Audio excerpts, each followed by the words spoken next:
My wife said, "It's just an innocent crush. You're feeling insecure." I replied, "You might be right." Then, I quietly sent screenshots of her messages to her crush's wife. Now her phone is blowing up. Guess it wasn't so harmless after all. I'm 41 and dealing with the fallout from what my wife referred to as a harmless crush. Spoiler alert, it wasn't harmless. Quick background. I've been married to Sarah for 12 years. She's 38 and works in marketing at a tech company. I run a small construction business and do fairly well for myself. We live in a nice neighborhood, have no kids by choice, and generally got along fine until recently. About 3 months ago, Sarah started talking about a new guy at work, Derek Thompson, a team leader who recently transferred from their Seattle office.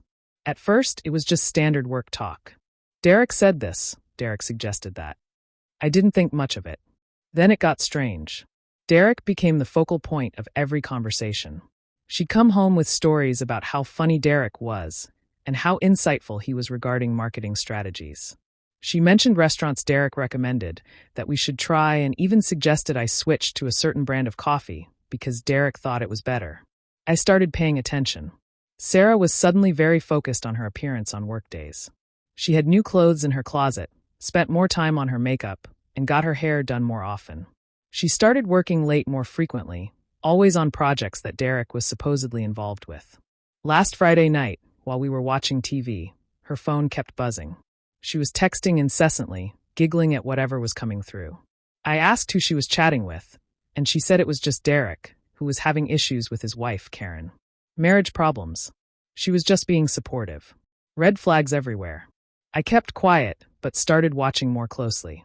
On Saturday morning, I brought Sarah coffee in bed and noticed her phone was face up and lit up with an incoming message.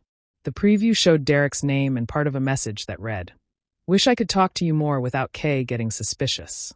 I pretended not to see it, but my stomach sank. That wasn't typical work talk. Later, while Sarah was getting dressed, I heard her phone buzz again on the nightstand. Another text preview from Derek was visible on the lock screen. "You looked amazing in that blue dress yesterday." That afternoon, when Sarah went to her yoga class, I made a decision I'm not proud of. I knew her phone passcode from watching her enter it countless times. I went through her messages with Derek and found months of escalation. What started as work chat gradually became personal. Recent messages included Sarah sending him photos of outfits, asking which looked better, Derek complaining about his wife not understanding him, and Sarah saying she looked forward to their coffee breaks more than anything else in her day. Derek called her beautiful and said he thought about her constantly. The most recent exchange from that morning had Derek wishing they could spend time together without worrying about their spouses. Sarah had responded with a heart emoji and maybe someday. I took screenshots of about 20 messages showing the clear progression from professional to personal to inappropriate. Then I placed her phone back where she'd left it. That evening, I casually mentioned the Derek situation, asking if everything was okay since she had been talking about him a lot lately. She became defensive immediately, insisting they were just friends. I pointed out that she seemed quite involved in his personal life, with all the marriage problems and frequent communication. Her face reddened when she realized I might have seen something. She accused me of being paranoid. I told her I'd noticed some message previews on her lock screen, which seemed like more than friendship.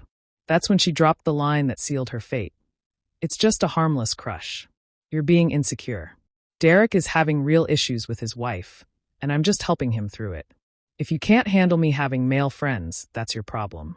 Harmless crush. She actually said it out loud. I told her she was probably right and that I was likely just being insecure. She seemed satisfied with that and went back to her phone immediately. On Sunday morning, while Sarah was at yoga, I did some research. Derek Thompson was easy to find on LinkedIn with his full name and company. From there, I found his personal Facebook page. His wife, Karen, had a public profile linked to his page. It looked like a normal family, 2 kids, a nice house, and regular vacation photos. Karen seemed like a decent person from her posts. I created a new Gmail account and sent Karen a message, saying she didn't know me, but I thought she should be aware of something regarding her husband Derek and a co-worker named Sarah. I attached the 20 screenshots and stated I thought she deserved to know what was happening. I apologized for being the one to tell her, but felt she had a right to know. I sent it Sunday evening. Monday morning, Sarah left for work as usual.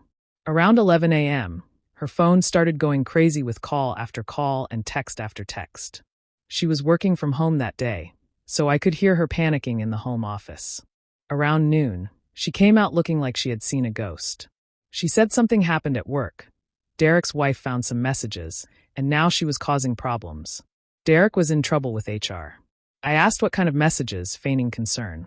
Sarah claimed they were just innocent exchanges, but Karen was blowing it out of proportion and making it sound worse than it was. I suggested that if they were innocent, then Derek should be fine. Sarah stared at me for a long moment, and I could see her mind racing. She was starting to piece things together. She asked if I had done something, if I had contacted Derek's wife. I played innocent, asking why I would do that since I didn't even know Derek's wife's name. She couldn't prove anything, but she knew. The look on her face told me everything. Her phone rang again. I could hear her talking to Derek, claiming she didn't know how Karen got the messages, insisting they were private conversations. Derek was clearly upset about his situation and apparently blamed Sarah for not being more careful. The fallout was immediate and messy. Update 1 week later. The past week has been something else. Sarah's harmless crush turned into a complete disaster, and I've had front row seats to the whole ordeal. Monday afternoon, after Derek's panicked calls, Sarah tried damage control. She called her boss to get ahead of any HR issues, spinning it as a misunderstanding about friendly workplace messages. But Karen hadn't just confronted Derek privately. She forwarded my screenshots to Derek's direct supervisor and copied HR on the email. Derek was called into a meeting Tuesday morning about inappropriate workplace communications. Sarah got pulled into HR Wednesday for questioning about their relationship. She tried to downplay everything, but the screenshots told a different story. The company takes workplace relationship policies seriously, especially when there's a supervisor-subordinate dynamic involved. Derek was technically Sarah's team leader. He received a formal written warning and mandatory sensitivity training, while Sarah was moved to a different team to eliminate the reporting relationship. Both were warned that any further inappropriate contact could lead to termination. Wednesday evening, Sarah was furious, ranting about how unfair the entire situation was, how they never did anything physical. It was just conversations between friends. I reminded her that she had called it a harmless crush. She backtracked, saying she didn't mean it like that, but couldn't explain what she did mean. Thursday brought more consequences. Derek's wife, Karen, apparently wasn't satisfied with just workplace discipline. She hired a marriage counselor and demanded Derek cut all contact with Sarah, delete her number, and transfer to a different department. Sarah learned all this because Derek called her Thursday night in a panic. Karen was threatening divorce if he didn't comply with her demands. He was asking Sarah what they should do.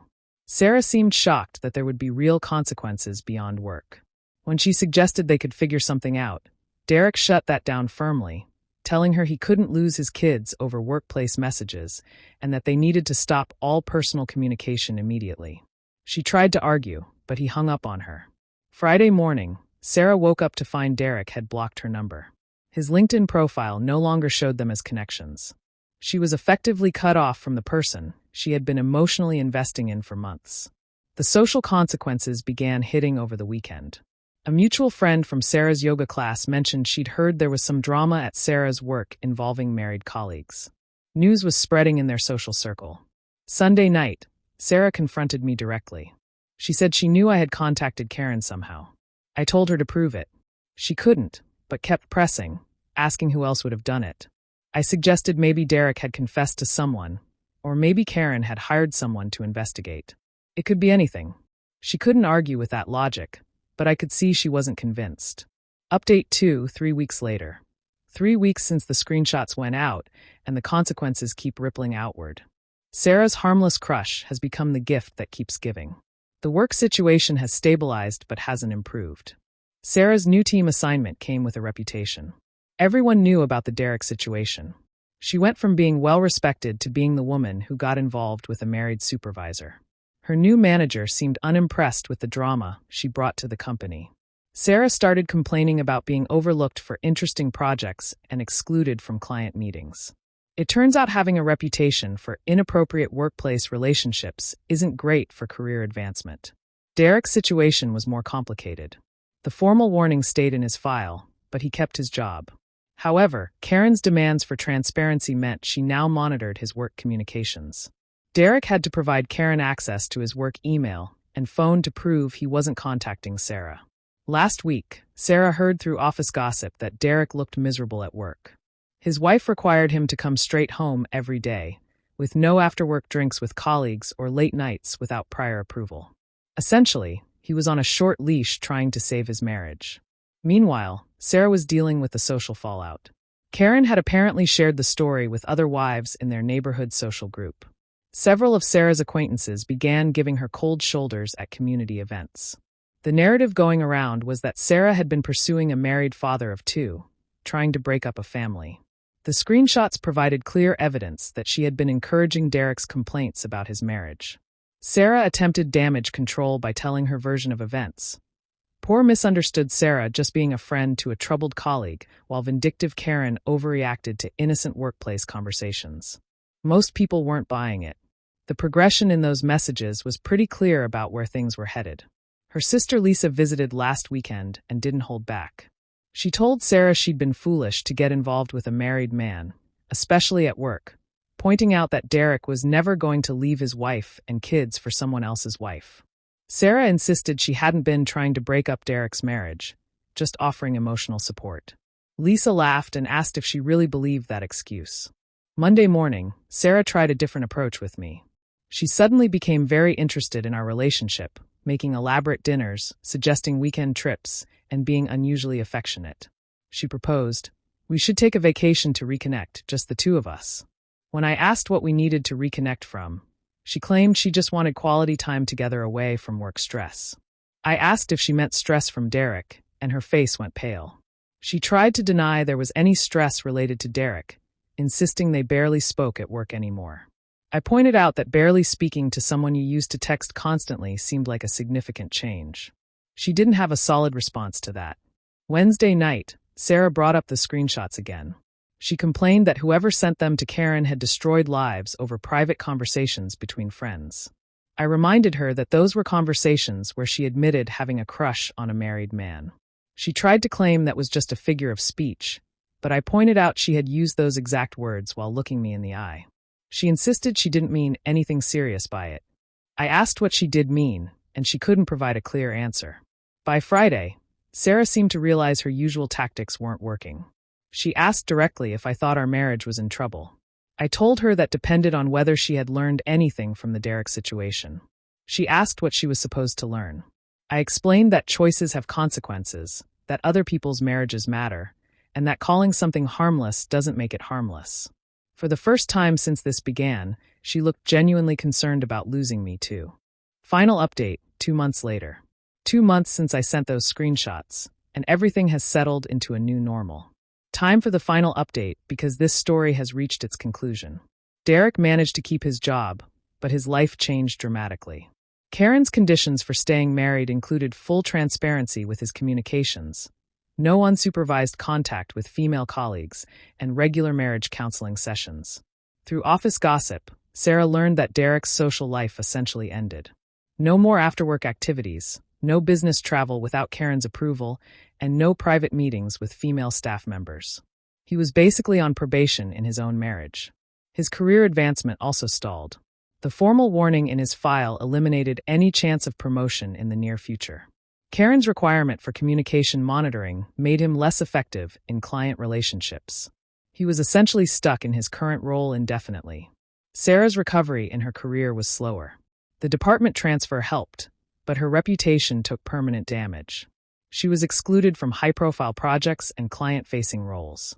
The promotion track she had been on before Derek came along was essentially closed to her now. Her social rehabilitation was even more challenging. Karen's sharing of the screenshots created a narrative in their community that Sarah couldn't overcome. She went from being seen as a successful professional to being whispered about as someone who pursued married men. Several friendships became strained. Some people felt she had crossed a line that couldn't be uncrossed. Others simply didn't want to be associated with the drama and scandal. 6 weeks ago, Sarah finally admitted she knew I had sent those screenshots to Karen. I didn't deny it anymore. She asked why I had done it. I explained it was because she dismissed my concerns as insecurity, called her emotional affair a harmless crush, and chose to protect Derek's feelings over respecting our marriage. She claimed she had never intended for things to escalate with Derek. I pointed out that her messages showed a clear progression towards something more serious. She was testing whether Derek would be willing to leave his wife. She couldn't deny that anymore. The screenshots made her intentions obvious. She asked what would happen to us now. I told her it depended on whether she understood why her actions were wrong and was willing to rebuild trust. We started marriage counseling 8 weeks ago. Sarah initially tried to minimize her role, claiming she had just been a supportive friend caught up in someone else's marriage problems. The counselor wasn't accepting that narrative, pointing out that Sarah had made deliberate choices to engage in intimate conversations with a married man, send photos, meet privately, and encourage his complaints about his wife. It took several sessions, but Sarah eventually acknowledged that she had been pursuing an emotional affair. She admitted she had been attracted to Derek and enjoyed the attention he gave her. She also accepted that she had been willing to help destroy Derek's marriage and hurt his children for her own gratification. The counselor made her confront the reality that her actions had real consequences for real people. Last month, Derek made one final contact with Sarah. He sent a brief email stating Karen was pregnant with their third child, and they were working on rebuilding their marriage. He thanked Sarah for helping him realize how much he had to lose and asked her never to contact him again. Sarah showed me the email. She looked sad reading it, but also seemed to finally grasp the gravity of what could have been lost. She deleted Derek's email and blocked his address, telling me she was ready to focus completely on fixing our marriage. We're still in counseling. Some days are better than others. Trust rebuilds slowly, and Sarah is learning that good intentions don't erase bad choices. She's also realizing that other people's pain matters and that marriage vows mean something. Derek kept his job and apparently his marriage, but at the cost of his freedom and career prospects. He chose to prioritize his family over his ego and is living with the consequences of almost losing everything. Karen got the transparency she demanded and a recommitment from her husband. She also got validation that her instincts about Sarah were correct. Most importantly, she maintained her family unit. Sarah lost her career momentum, her social standing, and her husband's trust. She's working to rebuild all three, understanding that it will take time and consistent effort. I gained clarity about my wife's character and boundaries and what I will accept in my marriage. I also learned that sometimes the truth is the most powerful tool available. Everyone received exactly what their choices earned them. The screenshots didn't destroy Derek's marriage or Sarah's reputation. Their choices created the potential for destruction. The screenshots simply ensured the right people knew what was truly happening. Sometimes exposing the truth is the only way to restore balance. Derek and Sarah thought they could pursue their emotional affair in secret without consequences. They were mistaken. Karen deserved to know what her husband was doing. I deserved to have my concerns taken seriously instead of being dismissed as insecure. In the end, everyone faced the reality of their actions. That's not revenge. That's just justice.